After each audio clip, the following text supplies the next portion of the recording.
Democratic Republic of the কঙ্গোতে নতুন করে ছড়িয়ে পড়া ইবোলা ভাইরাস আন্তর্জাতিক উদ্বেগ বাড়িয়েছে।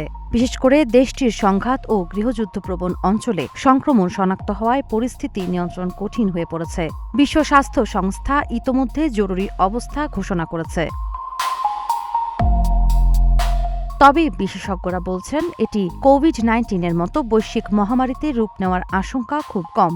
কারণ ইবোলা সাধারণত আক্রান্ত ব্যক্তির শরীরের তরল যেমন রক্ত, বমি বা নিঃসরণের মাধ্যমে ছড়ায় এবং দ্রুত শনাক্ত করা গেলে নিয়ন্ত্রণ সম্ভব হয়। বর্তমানে প্রায় 250টি সন্দেহভাজন সংক্রমণ এবং অন্তত 80 জনের মৃত্যুর খবর পাওয়া গেছে।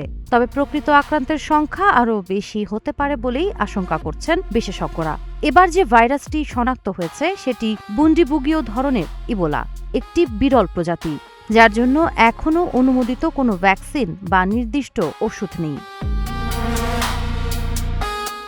সংক্রমণের উপসর্গ সাধারণত 2 থেকে 21 দিনের মধ্যে দেখা যায়। প্রথমে জ্বর, মাথা ব্যথা ও দুর্বলতার মতো ফ্লু সদৃশ লক্ষণ দেখা গেলেও পরে বমি, ডায়রিয়া, অঙ্গ বিকল হওয়া এবং রক্তক্ষরণের মতো জটিলতা তৈরি হতে পারে।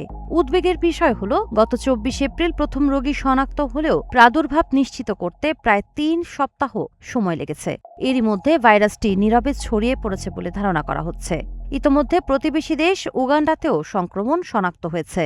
বর্তমানে আক্রান্তদের আইসোলেশন, সংস্পর্শে আসা ব্যক্তিদের শনাক্ত এবং হাসপাতালগুলোতে সংক্রমণ নিয়ন্ত্রণে কাজ চলছে।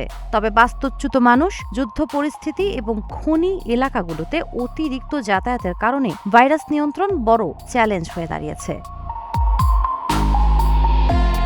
সাবা খান, নাগরিক প্রতিদিন।